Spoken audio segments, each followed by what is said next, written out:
बच्चों, कैसे हैं आप सब? Welcome back to my YouTube channel chemistry with Richa. Recently we are discussing unit classification of the element and periodicity in the properties. Student, it is the unit of class 11 and today we are discussing part 8 of this unit. Maybe हो सकता है शायद part 7 होगा, उसमें मैंने part 6 बोला है, लेकिन it is the part 7 of that unit. अब इसके जो है अंदर आज डिस्कस करेंगे आयोनिक रेडियाई। इससे पहले के जितने भी आपको वीडियो लेक्चर्स हैं, बहुत सारे वीडियो लेक्चर्स स्टूडेंट इसी वीडियोस की डिस्क्रिप्शन बॉक्स में जाके मिल जाएंगे, आप वहां से जाके चेक कर सकते हैं। एंड स्टूडेंट, क्लास 11 की some basic concept of chemistry and structure of atoms के फुल वीडियो लेक्चर्स आपको क्लास 11 की प्लेलिस्ट है, आई आइकन बना रहा होगा वीडियो के ऊपर, उसमें जाके मिल जाएंगे। और 12th की प्लेलिस्ट में सारे 12th के टॉपिक्स जितने मैंने अभी तक यूनिट कवर की है वहां तक के आपके टॉपिक्स मिल जाएंगे। चलिए डिस्कस करते हैं what is the ionic radii. Ionic radii is the main periodicity properties of the periodic table. Periodic table भी मैंने प्रीवियस वीडियो में बहुत अच्छे से डिस्क्राइब किए, आप वहां पे जाके प्रीवियस वीडियोस में जाके पीरियोडिक टेबल कैसी है या उसके कितने सेगमेंट्स हैं, कैसे लर्न करनी है, सारे मैंने अच्छे से डिस्क्राइब करें। What is the ionic radii? Firstly, we discuss about the what is the ion. The atoms, okay, the atom species which lose electron और gain electron.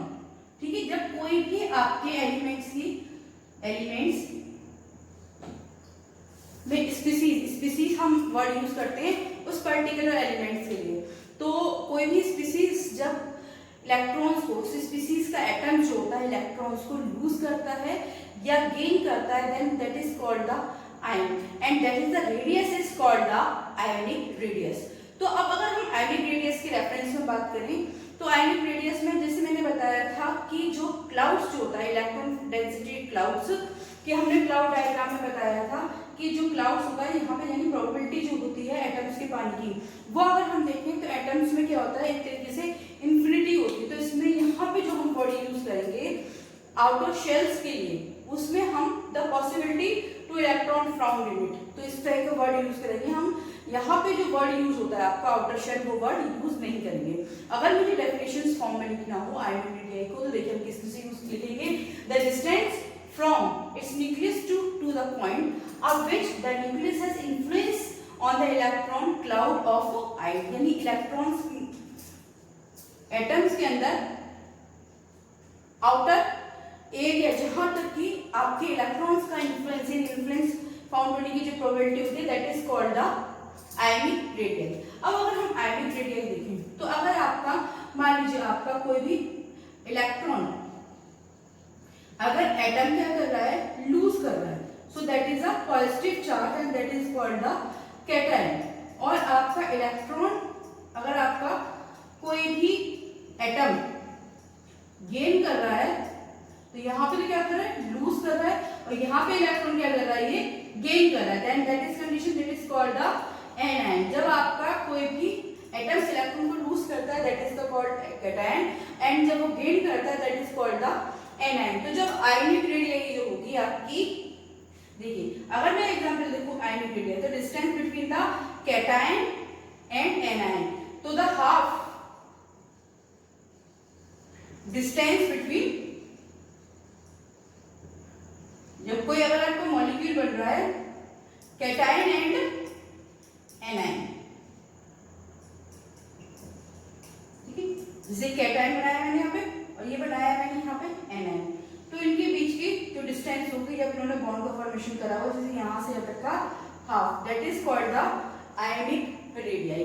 अब आयोनिक रेडियाई जो होती है स्टूडेंट, वो डिफर करती है कैटायन में और एनायन में, और जो हम इसको मेजर करते हैं, अगर ये तो आपके डेफिनेशंस की फॉर्म में अगर मैंने लिखा, और ये जो एग्जाम्पल में बता रही हूँ कि अगर हम इसको मेजरिंग करते हैं, किसके थ्रू मेजर करते हैं, एक्सरे डिफ्रैक्शन मेथड जो होता है उसके थ्रू इसको क्या जाता है, मेजर किया जाता है। एक्सरे डिफ्रैक्शन मेथड के थ्रू में क्या करता है कि मान लीजिए कोई भी मॉलिक्यूल से सोडियम क्लोराइड, तो उसमें एक पॉजिटिव आयन है और दूसरा नेगेटिव आयन है, तो दोनों के बीच की डिस्टेंस को, न्यूक्लियस के बीच की डिस्टेंस के हाफ को, उस मॉलिक्यूल्स का फिर क्या कहा जाएगा, आयोनिक रेडियाई।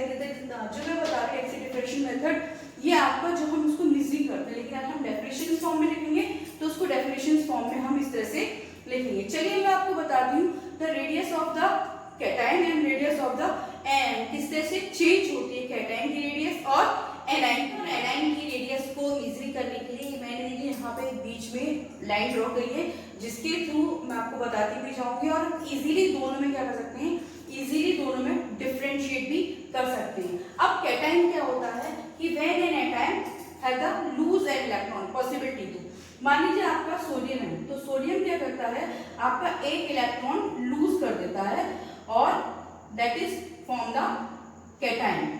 क्यों लूज कर देता है, देखिए ये तो जो हो जाएगा इसका पेरेंट एटम जिसमें से, ठीक है, पहले आप देखिए that is the parent atom, यानी जिसमें से इलेक्ट्रॉन लूज होना है that is called the parent atom, और जब लूज होने के बाद या गेन होने के बाद जो एटम बनता है that is called the ion. अगर पॉजिटिव चार्ज है तो कैटायन और नेगेटिव चार्ज है तो एनायन।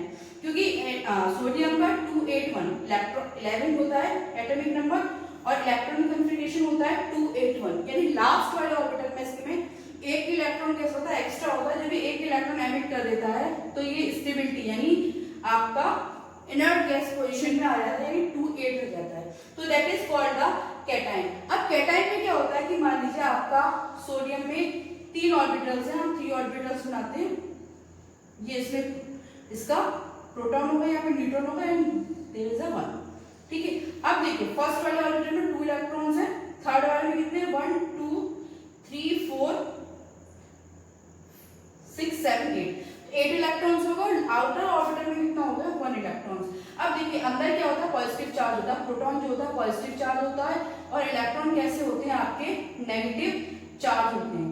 अब इसमें जब एक इलेक्ट्रॉन आपका कम हो जाता है तो यानी पॉजिटिव चार्ज क्या हो जाता है, greater than the negative charge, तब क्या होगा, जब एक इलेक्ट्रॉन लूज कर देगा तो इसमें नंबर ऑफ शेयर्स भी कम मिल जाएंगे एक तरीके से, और इसमें 2 इलेक्ट्रॉन्स 2 ऑर्बिटल्स रह जाएंगे, 1 2 3 4 5 6 7 8। आई होप सो देखिए, ठीक है, ये तो है इसका पेरेंट एटम और ये है आपका सोडियम का कैटायन, ठीक है। तो इसलिए जब एक इलेक्ट्रॉन लूज कर दिया तो नंबर ऑफ ऑर्बिटल्स कैसा रहेगा, इसमें 2 रह गए। अब जब क्या होता है पॉजिटिव चार्ज तो इसमें आपको ज्यादा हो जाता है क्योंकि न्यूक्लियस के अंदर 11 प्रोटॉन्स हैं लेकिन इलेक्ट्रॉन्स का नंबर 1 कम हो जाता है, तो उस कंडीशंस में क्या होता है पॉजिटिव चार्ज ऑर्बिटल्स पे ज्यादा लगता है और इंटरन्यूक्लियर फोर्स की वजह से एटम्स जो होता है अंदर की तरफ श्रिंक होने लगता है। तो इसलिए जितने भी कैटायंस होते हैं वो पेरेंट एटम्स के कंपैरिजन में कैसा होता है, उनका साइज छोटा होता है, यानी पेरेंट एटम का साइज कैसा हो जाएगा, लार्ज हो जाएगा, और जो इसका कैटायन का जो साइज होगा वो स्मॉल होगा। इसीलिए स्मॉल होगा क्योंकि जैसे ही एक इलेक्ट्रॉन को या 2 इलेक्ट्रॉन्स को एमिट करेंगे, जो अंदर का पॉजिटिव चार्ज है वो आउटर ऑर्बिटल्स को श्रिंक करेगा अपनी तरफ से और उसकी रेडियाई जो होगी पहले के कंपैरिजन में कम होगी। देखिए यहाँ की रेडियाई ज्यादा है और इसकी रेडियाई छोटी है। अब जैसे ही साइज छोटा हो जाएगा तो रेडियाई भी स्मॉल हो जाएगी। इसलिए कैटायन में क्या होता है कि आपकी पेरेंट एटम की जो रेडियाई होती है वो लार्जर देन कैटायन, ठीक है। तो ये मेन एक टॉपिक होता है, क्वेश्चन बहुत सारे इसमें फ्रेम होते हैं कि जो आपकी पेरेंट एटम की जो रेडियाई होती है वो कैटायन की कंपैरिजन में कैसी होती है, लार्ज होती है। अब हम एनायन की बात करते हैं। एनायन क्या होते हैं कि जब कोई भी इलेक्ट्रॉन्स आपका एक या एक से ज्यादा इलेक्ट्रॉन्स को, कोई भी एटम्स एक या एक से ज्यादा इलेक्ट्रॉन्स को रिसीव कर लेता है तो उसके ऊपर नेगेटिव चार्ज आ जाता है, that is called the anion. अब मैं यहाँ पे क्लोरीन की बात करूं तो क्लोरीन का एटॉमिक नंबर कितना होता है, 17, ठीक है। तो इसका देखो 2 8 17, तो ये अपने आप के लास्ट वाले ऑर्बिटल्स में ऑक्टेट पूरा करने के लिए, अपने आप को स्टेबल करने के लिए एक इलेक्ट्रॉन क्या करता है, रिसीव कर लेता है और इसलिए उसके ऊपर एक नेगेटिव चार्ज आ जाता है 288। अब इसका ये तो पेरेंट एटम हो गया and that is from the anion जो इसके ऊपर नेगेटिव चार्ज होगा। अब देखिए क्या होगा कि जब आपका ये प्रोटॉन्स होगा यहाँ पे और ये इसमें होगा 3 ऑर्बिटल्स, ठीक है। तो फर्स्ट वाले ऑर्बिटल्स में कितने 2 हैं, सेकंड वाले ऑर्बिटल्स में 8 एटम्स हैं, पेयर में बना दिया मैंने, आप देख सकते हैं इजीली। ये आ जाएगा इसका पेरेंट एटम। और लास्ट वाले ऑर्बिटल में इसमें कितने हैं 7, 1 2 3 4 5 6 7। तो पेरेंट सेल में कितने हैं, एटम में कितने हैं, लास्ट वाले ऑर्बिटल में 7 है। और जब ये एक इलेक्ट्रॉन्स और ले लेता है तब इसके अंदर क्या होता है, और लास्ट वाले ऑर्बिटल में भी 1 हो जाता है, 8 हो जाते हैं। यहाँ पे प्रोटॉन फर्स्ट वाले में 2 और मैं लास्ट वाला ही सीधा बनाती हूँ, देखिए। अब क्या होता है कि जब लास्ट वाले एटम्स में इसमें ऑक्टेट पूरा हो जाता है तो इसमें यहां से पॉजिटिव चार्ज, इसमें क्या हो जाता है, पॉजिटिव चार्ज जो होगा आपका कंपैरेटिवली लेस हो जाएगा किसके कंपैरिजन में, नेगेटिव चार्ज के कंपैरिजन में। क्योंकि क्या होगा, जैसे इलेक्ट्रॉन्स इसमें फिल होंगे, ज्यादा एक इलेक्ट्रॉन बढ़ जाएगा, तो जो आपके नंबर ऑफ प्रोटॉन्स हैं वो तो कैसे रहेंगे, सेम रहेंगे, लेकिन इलेक्ट्रॉन्स के नंबर कितने हो जाएंगे, 18 हो जाएंगे। जैसे ही इलेक्ट्रॉन्स के नंबर इंक्रीज होंगे तो आउट पर यहां से जो न्यूक्लियर चार्ज होगा धीरे धीरे कैसे हो जाएगा, लेस हो जाएगा इस वाले पेरेंट एटम के कंपैरिजन में, और एटम्स थोड़ा सा स्प्रेड हो जाएगा या फैल जाता है। इसलिए एनाइंस में पेरेंट एटम का साइज जो होता है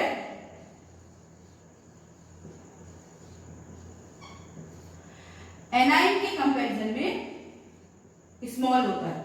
जब एनाइन के कंपैरिजन में स्मॉल होती है, मैंने बना दिया, अदरवाइज इसको ऐसे थोड़ा सा फैल जाएगी ऐसे, ठीक है।